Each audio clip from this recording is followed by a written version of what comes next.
berbagai atau ajak minat Rahman dari keluarga yang bagian adalah jemaah sebuah kita yang bagian dari juga berbagai pelajaran KPN yang membuat di mayang yang membuat di majlis kepala wanita dan keluarga yang membuat fungsi nadi sebagai jabatan sekretaris dan ketua wakil pada CPO dan media pada sosialisasi kawan dan kawan komite masyarakat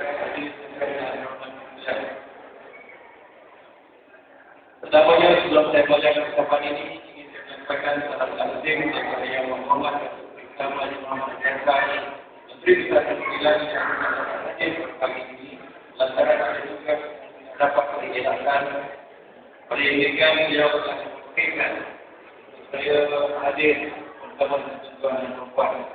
Oleh demikian, jadi kewajiban sebagai wakil untuk memastikan ucapan beliau.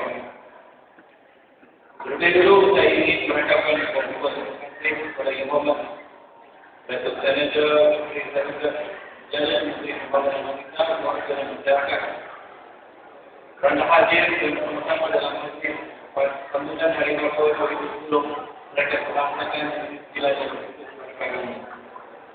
Sebenarnya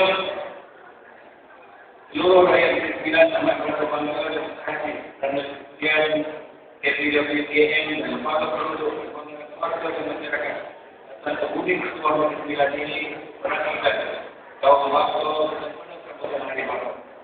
Dikutip oleh langsung oleh Ketua Nasi Lemak Ketua dari diri Sembilan juga tentu menyemarakan lagi sambutannya kerana dapat dituntun serta dihadirkan untuk mengamal seluruh rakyat Sembilan.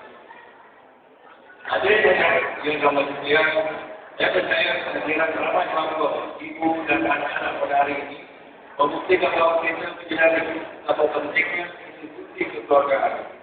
Untuk fokus Sembilan yang dikenal dengan gaya minat dan linear yang mementingkan wanita namun ini tidak bermakna kerana bangsa dipentingkan. Dalam hal ini bukan mudah menjadi seorang bangsa yang dianggap sebagai ketua keluarga. Amanah dan tanggungjawab yang dipikul adalah kepala negara. Berdasarkan prinsip-prinsip kekeluargaan, bangsa memiliki keinginan untuk memastikan kemahiran, kehadiran dan kebutuhan dalam mendidik anak-anak yang akan menjadi pemimpin generasi muda. Tidak ada bahawa menjadi anak negara ini kepada yang berkata. Dalam waktu yang masuk dan mencari nafkah. Anak-anak dulu berdekat dengan kembali kuat dan dalam. Itu dalam keadaan ini, kemahiran yang membawa menjadi satu keperluan untuk semua keluarga. Kemahiran ini dapat diperoleh melalui pembacaan seperti majlis-majlis tentang kebapaan dan berproses pengalaman dengan bangsa yang lain. Saya dimalukan dan berpikir ampun menjadi kebapaan di tempat yang tahun 2020. Oleh itu, deklarasi ini dapat dipertanggungjawabkan kepada para ibu bapa dan kepada para bapa muda. Di Indonesia itu juga bapa beringat saya Nabi Nuh yang sudah anak Nabi Nuh yang sudah dan Nabi itu. Bagaimana tindakan Nabi tersebut berhadapan dengan seperti ini? Bagaimana tidak membuang anak itu? Balik dia sehingga sama-sama Tuhan menjatuhkan pahala kepada kaumnya.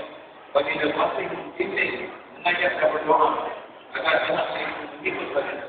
Namun kehendak Tuhan menyatakan segala-galanya anak baginda berkorban dalam Al-Quran.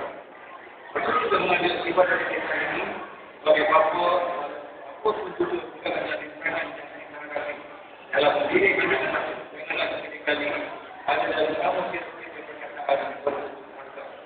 Itulah terus didik dan memimpin mereka satu dunia. Itulah hakikat tugas dan tanggungjawab sebagai pelindung keluarga. Di negara barat juga, peranan sebagai seorang bangsa tidak dianggap. Sebagai contoh di negara Eropah, sebagai sebuah negara kerajaan, kaitan kebapaan diwujudkan. Ini jelas membuktikan pertumbuhan mereka dalam meningkatkan masyarakat dari kebapaan yang berkaitan kebapaan. Sebagai contoh, Father and kita letakkan nasional pada institusi dan institusi mata dan buat dan sebagainya. Mungkin itu harus dilakukan oleh NGO dan kawan-kawan. Ada kita perlu mengenai faktor dalam menghadapi keadaan kebawaan. Hadirin yang dirahmati sekalian, saya mahu mengenai berbagai usaha yang dilakukan oleh pihak dan institusi dan untuk melibatkan kelompok dalam aktiviti kekeluargaan. Walaupun seperti biasa dalam ini biasanya. Oleh itu, diberi diadakan dan diatur. Dan pernah melakukan beberapa kali ini harus dipuji. Kerana saya melibatkan